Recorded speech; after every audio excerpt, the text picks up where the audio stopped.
आखिरकार पुलिस को जीनत और अराफात के बारे में सब कुछ पता चल चुका था। अगर वाकई में जीनत अराफात के पैसों के साथ कोयना नगर से भागी थी तो उसने वो पैसे अपने पास ही रखे होंगे। कहीं ऐसा तो नहीं था कि उन 10 लाख रुपयों के बारे में सिर्फ अंकिता को ही पता था और इस सब के पीछे उसी का दिमाग था? या फिर जीनत खुद ही अराफात की हत्या कर वो 10 लाख रुपए और जेवर लेकर चंपत हो गई थी? पुलिस ने पंकज के घर की तलाशी ली, जहां से उनके हाथ कुछ नहीं लगा। सर, अंकिता के घर तो कुछ नहीं मिला। कहीं ऐसा तो नहीं कि हमारी ट्रेन गलत ट्रैक पर जा रही हो? केलकर ऐसा भी तो हो सकता है कि हमारा ट्रैक सही है लेकिन हमने स्टेशन गलत चुन लिया। हो सकता है इन लोगों को जीनत के पैसों के बारे में पता चले। 10 लाख का अमाउंट बहुत बड़ा होता है। इतने पैसों के लिए तो कोई भी जीनत और उसकी बच्ची का रास्ता साफ कर सकता है। केलकर सर, तो जीनत की नाव लालच के भंवर में तो नहीं फंस गई? चलो।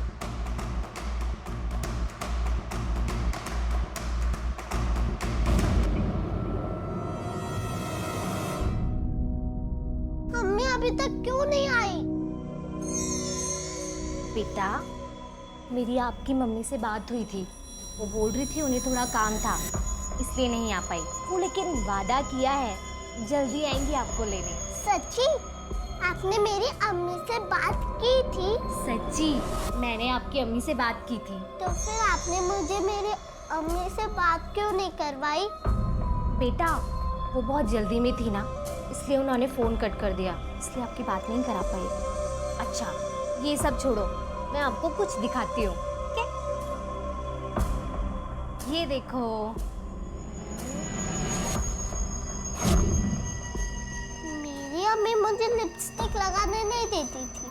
ठीक है, तो मैं तुम्हें लिपस्टिक लगाऊंगी, ठीक है? ये देखो, चलो आ करो। नहीं नहीं, मुझे मेरी अम्मी डांटेगी। मैं प्रॉमिस करती हूँ, मैं आपकी अम्मी को कुछ नहीं बताऊंगी। लिपस्टिक लगा लो।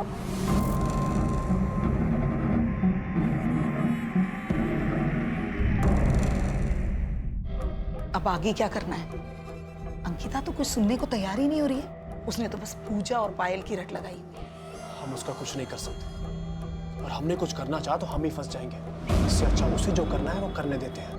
थोड़े टाइम बाद खुद ब खुद शांत हो जाएगी। उससे ज्यादा तो मुझे गरिमा की चिंता है। दिन पर दिन उसकी मांगे बढ़ती जा रही है। उसकी चिंता मत कर। उसके साथ क्या करना है मैंने अच्छी तरह सोच लिया है। हेलो कंट्रोल रूम, खंडारा घाट के पास एक औरत की बॉडी मिली है।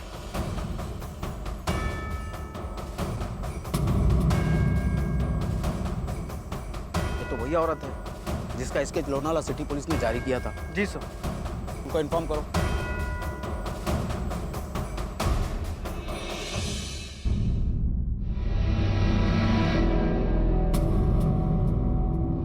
इसके साथ एक बच्ची भी थी, वो मिली? No sir. जीनत की हत्या के बाद अब यह केस एक डबल मर्डर केस में तब्दील हो गया था। पुलिस का सारा शक अब अंकिता पर ही था। आखिर जीनत की हत्या क्यों हुई होगी? क्या अंकिता ने ही उन 10 लाख रुपयों के लिए जीनत की हत्या कर दी थी क्योंकि उसे हमेशा पैसों की जरूरत रहती थी? क्या इस हत्या में अंकिता के परिवार वाले भी शामिल थे? अब तक पुलिस को जेबा के बारे में कोई क्लू नहीं मिल पाया था। क्या जेबा सुरक्षित थी? सर, मुझे इसके बारे में कुछ नहीं पता। अराफात एक चोर था, ये बात मुझे पूजा ने कभी बताई ही नहीं। और सर, अगर पूजा अराफात से पैसे लेकर यहाँ पर आ भी गई थी तो वो पैसे है कहाँ? पूजा का सारा खर्चा तो मैं ही उठाती थी, और अगर उसके पास पैसे होते तो वो मुझसे पैसे क्यों मांगती? अंकिता, 10 लाख रुपए एक बड़ी अमाउंट होती और हमें शक है कि जीनत का मर्डर इन्हीं पैसों की वजह से हुआ। क्या तुम्हें सच में इन पैसों के बारे में नहीं पता था? बिल्कुल नहीं सर। अब मुझ पर शक कर रहे हैं? देखो, शक करना हमारा काम है। जीनत को आखिरी बार 25 तारीख को देखा गया था। उस रोज वो पार्लर आई थी, फिर दोपहर को वहां से चली गई। हाँ, वो पायल को एनजीओ से लेने जाती थी। एनजीओ? हाँ सर। वो एक्चुअली मेरी सास बहुत बुरी औरत है। उसके साथ एक 8 साल की लड़की को अकेले छोड़ना सही नहीं था। उसे लगता था कि पायल बोल सकती है, वो गूंगी नहीं है, और इस बात को लेकर घर में हर रोज झगड़े होते थे। तो मैंने पूजा को कहा कि वो पायल को किसी एनजीओ में डाल दे ताकि पायल की परवरिश अच्छी हो और उसे पढ़ने को भी मिले। जेबा कौन से एनजीओ में जाती थी?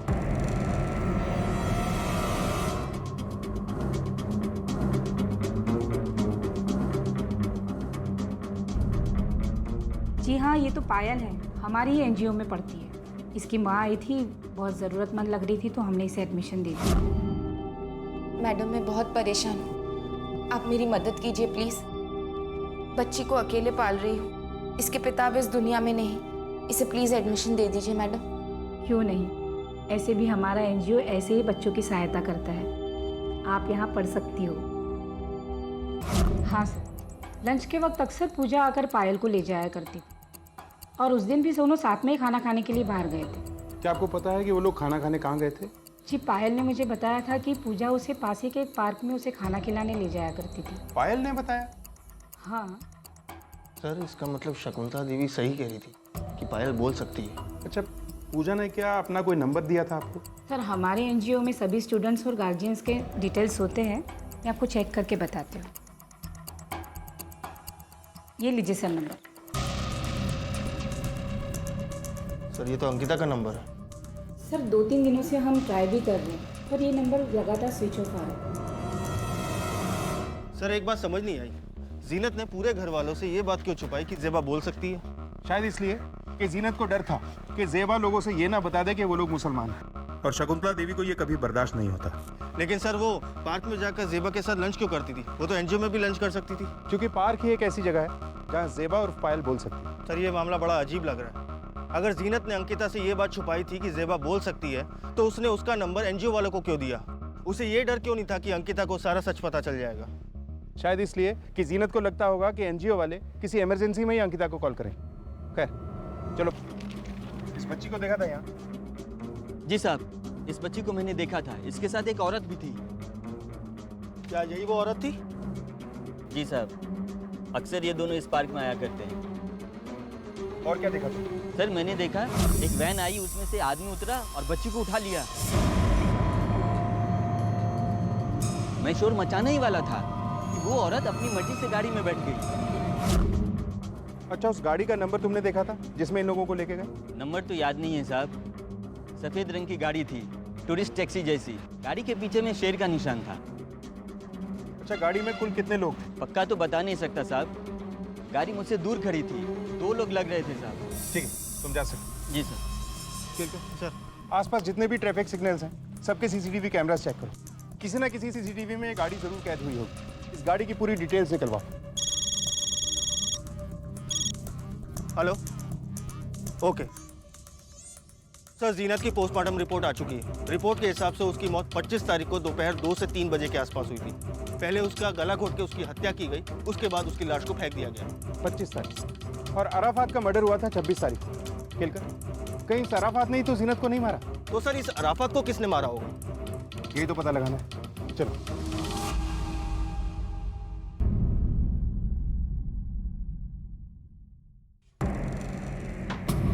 गरिमा सच सच बता कि तुमने पूजा को क्यों मारा और कहाँ छुपा के रखा पायल को? तुम्हें जो भी पता है ना सब सच सच बता हुआ ना, मैं पुलिस के पास जाके तुम लोगों की सारी पोल खोल दूंगी, समझी? अरे भाभी, मुझे नहीं पता कि पूजा को किसने मारा और पायल को किसने किडनैप किया। झूठ मत बोलो गरिमा। मैं सच कह रही हूँ भाभी, मुझे नहीं पता पूजा को किसने मारा। मुझे बस इतना पता है कि माँ जी ने पूजा के बारे में झूठ कहा था आपसे। पूजा ने जेवर चुराए ही नहीं। क्या?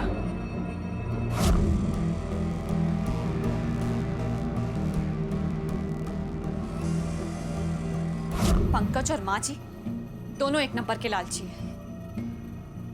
अंकिता भाभी, हमें पुलिस में उन दोनों के खिलाफ कंप्लेंट कर देनी चाहिए। बस मुझे पता है कि तुम ये सब क्यों कह रही हो। तुम्हें दोनों हाथों में लड्डू चाहिए है ना? लेकिन एक बात याद रखना, मुझे अच्छी तरह से पता है कि इस घर में कौन कैसा है और क्या है, समझी?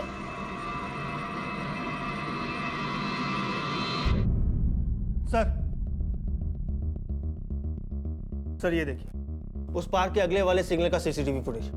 सर इस वैन के पीछे एक शेर का फोटो लगा है। ये शेर का फोटो बिल्कुल वैसा ही है जैसा हमें वॉचमैन ने बताया था। सर ये वैन 25 तारीख की दोपहर को उस पार्क के बाहर भी खड़ी थी। केलकर ये वैन किसी और सीसीटीवी फुटेज में दिखी? सर मैंने बाकी के सीसीटीवी फुटेज भी चेक किए। ये वैन ज्यादातर रात को निकला करती थी और लोनावला से आने वाले रास्ते पर दिखी थी। फौरन इस वैन को ढूंढ निकालो। Okay sir. पंकज सच सच बताओ, मेरे गहने कहाँ है? सच बता रहे हैं, मैं पुलिस को बुलाऊं? अरे भाभी, ये सब क्या बोल रही है तुम? मुझे क्या पता तुम्हारे गहने कहाँ हैं?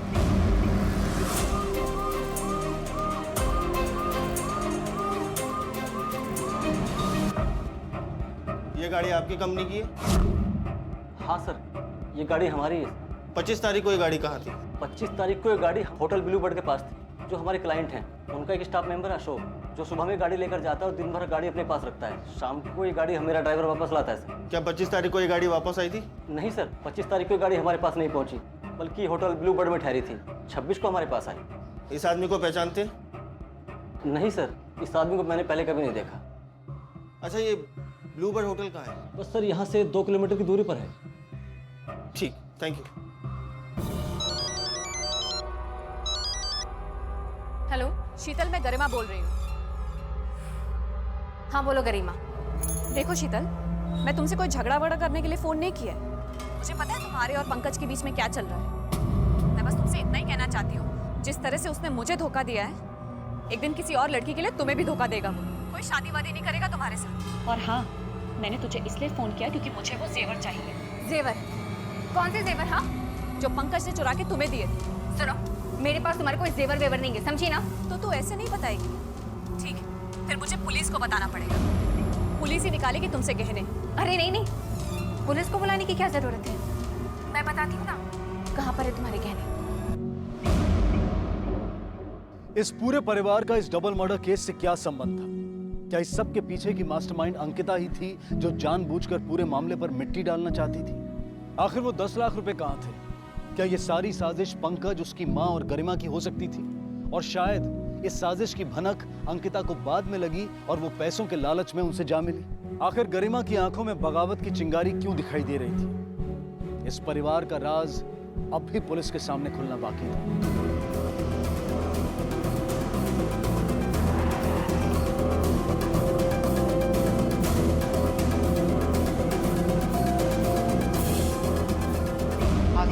हमारे ट्रेवल से उस दिन गाड़ी मैं ही लाया था और मुझे प्रमोद ने गाड़ी लाने को कहा था। प्रमोद? जी हाँ, मैं और प्रमोद अक्सर होटल का सामान लाने के लिए बाहर जाते हैं। तो 25 तारीख को ये प्रमोद भी तुम्हारे साथ था? साहब, उस दिन हम कहीं नहीं गए थे। प्रमोद की तबीयत अचानक से खराब हो गई थी, तो इसलिए हमने जाना कैंसिल कर दिया और वैन होटल के पीछे पार्किंग में खड़ी थी। तो उस दिन वैन की चाबी किसके पास थी? साहब, चाबी तो प्रमोद के पास थी।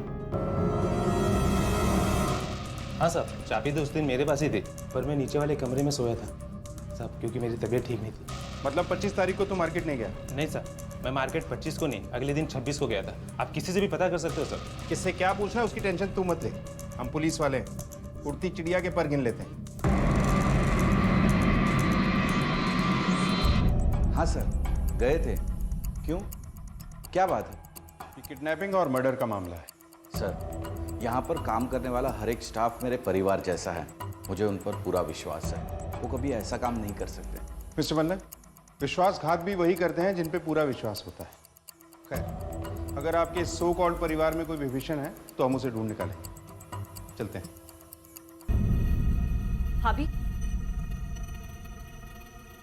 ये आपकी ज्वेलरी। शीतल के पास रखवाए थे। भाभी, आप मेरे दोस्त हो। मैं माँ जी और पंकज की वजह से कुछ नहीं कह पाती हूँ, ना ही कुछ कर पाती हूँ। मुझे डर लगता है कि कहीं वो लोग मेरे साथ कुछ कर ना दें। एक्टिंग बहुत अच्छी कर लेती हो तुम। अगर किसी और के सामने करती ना तो शायद वो यकीन कर लेती, लेकिन मैंने एक बात अच्छे से याद आता, तुम चाहे कितनी भी कोशिश कर लो, मैं तुम पर भरोसा कभी नहीं करूंगी, समझी?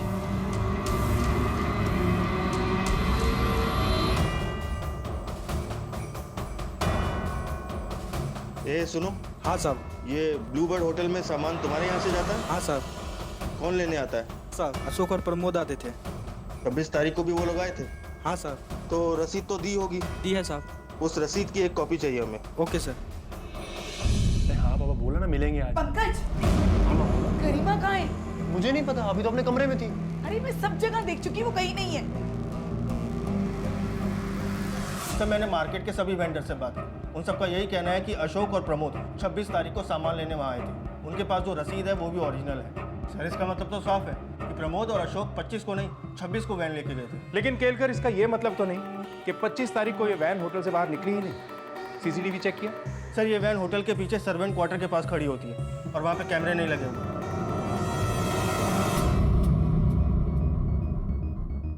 सर, मुझे आपको कुछ बताना है। जी बताइए। मुझे पता है सर, अंकिता को किसने किडनैप किया था। माफ कर दीजिए सर, हमसे गलती हो गई। हमने किसी को नहीं मारा सर, हमने तो सिर्फ अंकिता को किडनैप किया था, उससे अपनी प्रॉपर्टी बचाने के लिए। हम उसे अपनी प्रॉपर्टी से बेदखल करना चाहते थे। हमने किसी को नहीं मारा सर। अगर हमें किसी को मारना होता तो अंकिता को मार के रास्ते से हटा देते। बेशक तुम लोग उसे भी मार डालते, अगर वक्त रहते हम अंकिता को ढूंढ निकालने में कामयाब नहीं होते। बोलो, जीनत को क्यों मारा? तुम्हें पता चल गया था उसके पास 10 लाख रुपए हैं। इन्हीं पैसों की लालच में तुमने मारा उसे? नहीं साहब, हम सच कह रहे हैं, हमने किसी को नहीं मारा साहब। सब पूजा मुझे जान से भी प्यारी थी, वो एक ही तो थी जो मुझे समझती थी, तो मैं उसे क्यों मारूंगी? और मुझे किसी भी 10 लाख रुपए के बारे में नहीं मालूम सर। अराफात को तुम जानती थी, पूजा को भी तुम जानती थी। अब वो दोनों मर चुके हैं, वो 10 लाख रुपए भी गायब हैं। माजरा क्या है अंकिता? और जितना दूध का धुला तुम खुद को दिखा रही हो उतनी हो नहीं। तुमने हमसे ये क्यों छुपाया कि पंकज और तुम्हारी सास ने तुम्हें किडनैप किया था? सर मैं किसी भी तरह पूजा और पायल के बारे में पता लगाना चाहती थी। मुझे लगा कि पूजा और पायल को गायब करने में इन लोगों का ही हाथ है। सर, ये रहे शकुंतला और पंकज के कॉल रिकॉर्ड्स। सर, पंकज ने हमसे हमेशा ही झूठ बोला। 30 मई को उसको ब्लूबर्ड होटल से एक कॉल आया था। चलो, किसने किया था ये कॉल? सर याद नहीं आ रहा। मैं बताता हूँ सर, मुझे एक आदमी का कॉल आया था। वो मुझसे किसी बच्ची के बारे में पूछ रहा था और मुझे धमकी भी दे रहा था। बच्ची तेरे पास थी ना? तेरे घर में है ना वो? क्या? अरे मेरे पास कोई बच्ची नहीं है सर। मुझे लगा कि आप लोगों ने मुझे कॉल किया है कुछ सच निकलवाने के लिए। सर, मैं सच बोल रहा हूँ, मुझे नहीं पता वो आदमी कौन था सर। होटल ब्लूबर्ड, इस होटल का इस केस के साथ कोई ना कोई कनेक्शन जरूर है। आखिर वो आदमी कौन था जिसने पंकज को होटल के नंबर से कॉल किया था और बच्ची के बारे में पूछ रहा था? सर, मुझे तो उस बच्ची की फिक्र हो रही है। आखिर वो बच्ची जेबा कहाँ और किस हाल में होगी सर?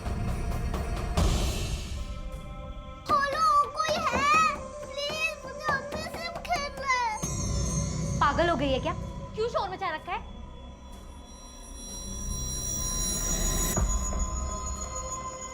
सॉरी बेटा, इस टाइम तो आपको सो जाना चाहिए ना।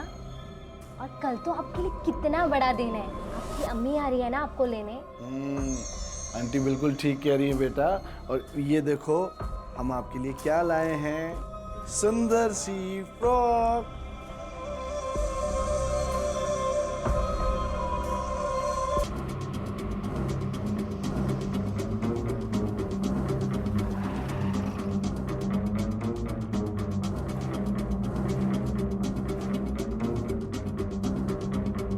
ये नंबर इसी होटल का है? हाँ सर, ये हमारा ही होटल का नंबर है। 30 तारीख को दोपहर 2 से 3 बजे के आसपास पंकज नाम के आदमी को यहीं से कॉल किया गया था। मैं जानना चाहता हूँ वो कॉल किसने और क्यों किया था। सर, ये नंबर तो हमारे लॉबी का है। ठीक है, तो मुझे 30 तारीख के आपके लॉबी के सारे सीसीटीवी कैमरे के फुटेज चाहिए।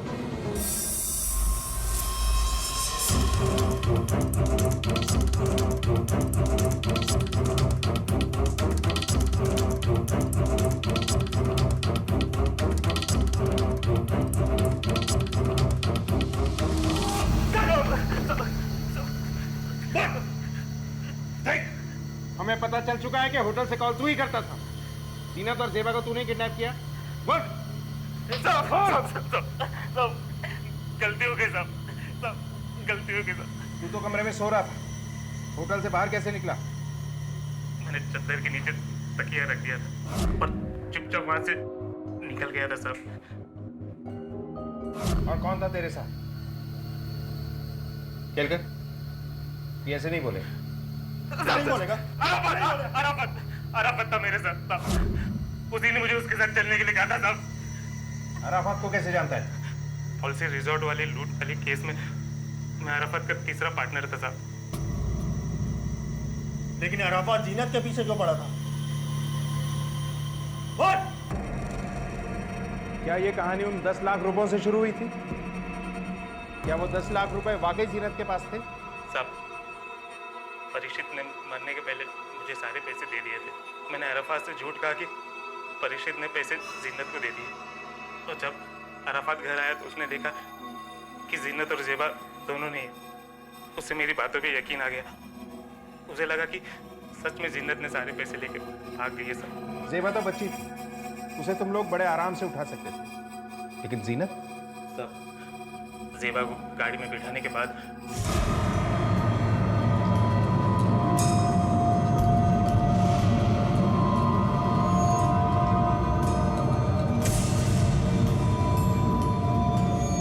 डर मत, मरी नहीं है ये, सिर्फ बेहोश हुई है। और तुझे इसे जिंदा देखना चाहती है ना? मुझे मेरे पैसे चाहिए समझी? मैंने कहा ना, मेरे पास तुम्हारे पैसे नहीं है। ज्यादा ड्रामा मत कर, समझी ना? परीक्षित ने तुम्हें पैसे दिए हैं, मुझे वो पैसे चाहिए। परीक्षित ने मुझे कोई पैसे नहीं दिए। ज्यादा शांति मत कर, समझी ना? मुझे मेरे पैसे चाहिए, नहीं तो मैं मार डालूंगा इसको। ठीक है, मार डालो, उसे भी और मुझे भी, अब दोनों को मार डालो तुम। मुझे मेरे पैसे चाहिए और कुछ मत तुमसे। कहाँ है मेरे पैसे? मेरे पैसे कहाँ हैं? मेरे पैसे कहाँ हैं? कहाँ है मेरे? ये तो मर गई।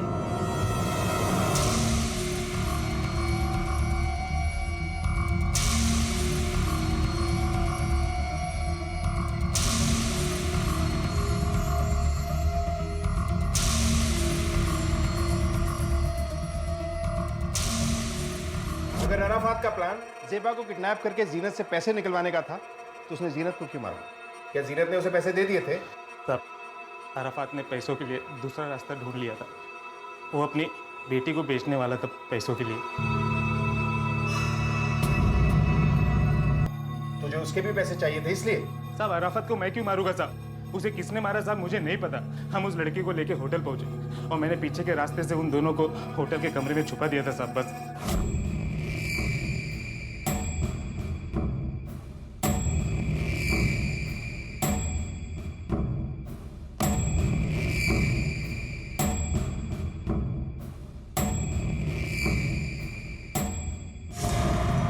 लड़की क्या कर रही थी? किसको कॉल लगा रही तू? किसको फोन लगा रही थी? हाँ, किसको फोन लगा रही थी? हाँ, चल वहां जाके सो।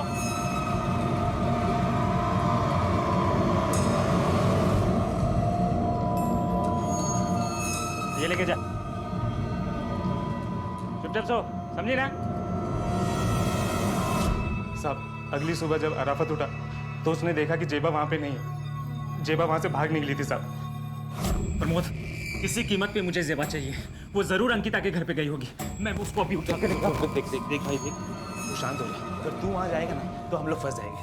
हम उसे शांति से समझाएंगे, तेरी बेटी चुपचाप तेरे हवाले कर दे। मैं काम करता हूँ, मैं अंकिता के घर के किसी मेंबर का नंबर का जुगाड़ करता हूँ और उसे यहाँ से कॉल करता हूँ। उसे बच्ची लाने के लिए कहता हूँ। तू चिंता ना कर, समझा? मैं अभी आया। साहब उस दिन मैं पंकज की दुकान पर गया था, उसका नंबर मुझे वहीं से मिला था साहब। तो कब तक मिल जाएगी ये डिलीवरी? 2 दिन में हो जाएगा। क्या मुझे आपका नंबर मिल सकता है? मैं 2 दिन में आपको कॉल करके आ जाऊंगा। कार्ड रख लो आप मेरा। अराफात जेबा को किसे बेचने वाला था? साहब जेबा को बेचने की डील मैंने ही फिक्स की थी साहब। उस आदमी को मैं तो नहीं जानता, लेकिन मेरी उससे फ़ोन पे बात हुई थी साहब। वो मुझे कह रहा था कि उसके पास एक अच्छी खासी पार्टी है जो जेबा को खरीदना चाहती है साहब। हमारी मीटिंग भी फिक्स हो चुकी थी, लेकिन जेबा की भाग जाने की वजह से मीटिंग कैंसिल हो गई और मुझसे देख ना सका साहब।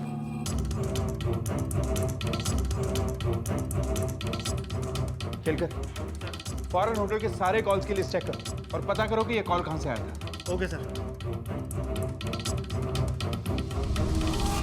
सर लड़की बिल्कुल रेडी है, डिलीवरी अभी हो सकती है। सर आप एक बार लड़की तो देखिए, आपका दिल खुश हो जाएगा। किससे बात कर रहे हो? बेटा आपकी मम्मी से बात कर रहा था मैं। अभी वो आ रही हैं आपको लेने के लिए। आप एक काम करो, आप जल्दी से जाओ, फ्रेश हो जाओ, ठीक है? इतनी रात को? हाँ, आपकी मम्मा आ रही है ना अभी, तो आपको बिल्कुल फ्रेश दिखना है ना।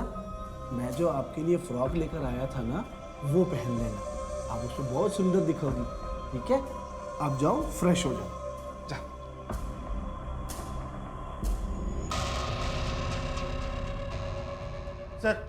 सर ये रही होटल ब्लूबर्ड की कॉल डिटेल्स। सर होटल के नंबर पर लोनावला से कॉल आता था और किसी प्राइवेट बंगलो का नंबर है।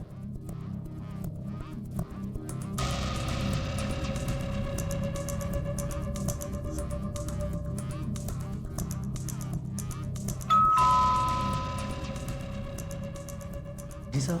साहब को बोलो। साहब तो नहीं है। कहाँ गए? मालूम है साहब, कुछ बता के नहीं गए।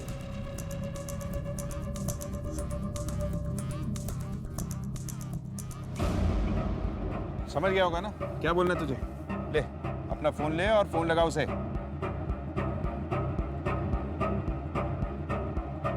साहब पुलिस फिर से होटल में आई थी।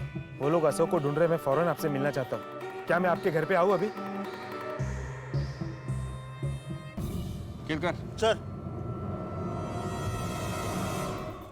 अरे भाई कितना टाइम हो गया, कहाँ है लड़की? ये है लड़की।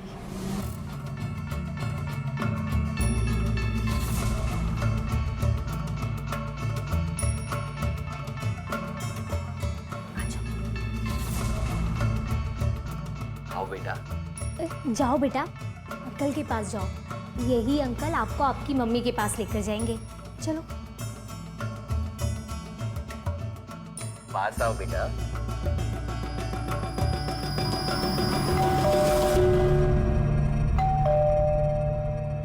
शायद प्रमोद होगा। तुम एक काम करो, लड़की को लेकर अंदर जाओ। प्रमोद को पता नहीं चलना चाहिए लड़की हमारे साथ है। ठीक है, मैं इसे अंदर लेके जाती हूँ। चल बेटा।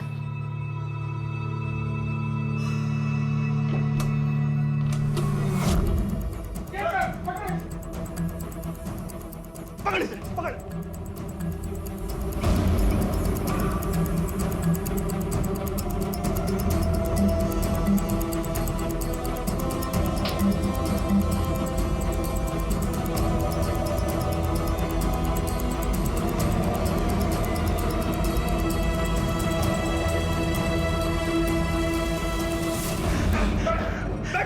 देख मलंग, सीधे सीधे अपना मुंह खोल दे, वरना अगर हमने खुलवाया ना तो बहुत भारी पड़ेगा तुझे।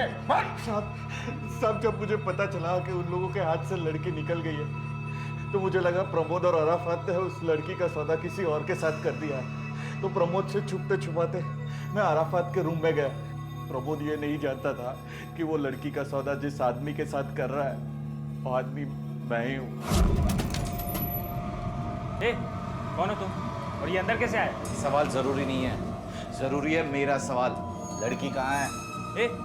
तुझे कैसे पता कि लड़की गायब है? लड़की कहाँ है? मुझे मेरी बच्ची चाहिए। कहाँ गायब किया साले? बोल। तूने किया है, झूठ मत बोल। साले होटल की आर्मी जो धंधा चलाता है ना, सब पुलिस को पता होगा। सब साले डंडा मारेंगे पुलिस, सब भंडा फोड़ूंगा तेरा। अराफात के कमरे में मैं सिर्फ ये देखने गया था कि उसकी बच्ची वहाँ उसके साथ है या नहीं, और वो मुझ पे ही इल्ज़ाम डालने लगा कि मैंने उसकी बच्ची को गायब किया है। मुझे धमकाने लगा कि वो आप लोगों को बता देगा कि मेरी होटल में चाइल्ड प्रोस्टिट्यूशन का धंधा चल रहा है। फिर जैसे तैसे मैंने उसे शांत किया और उससे वादा भी किया कि उसकी बच्ची से मिलाने ले चलता हूँ।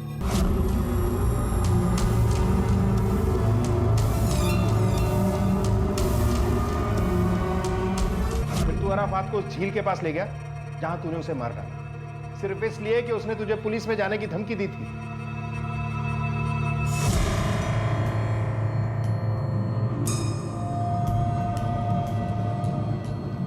देखो तुम जो कोई भी है, मुझे कोई फर्क नहीं पड़ता है, समझा?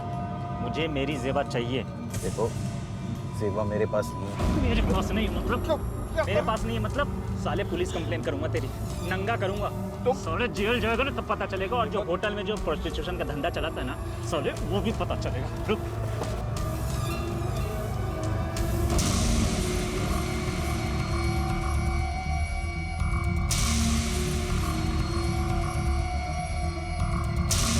बच्ची मेरे पास सच में नहीं थी।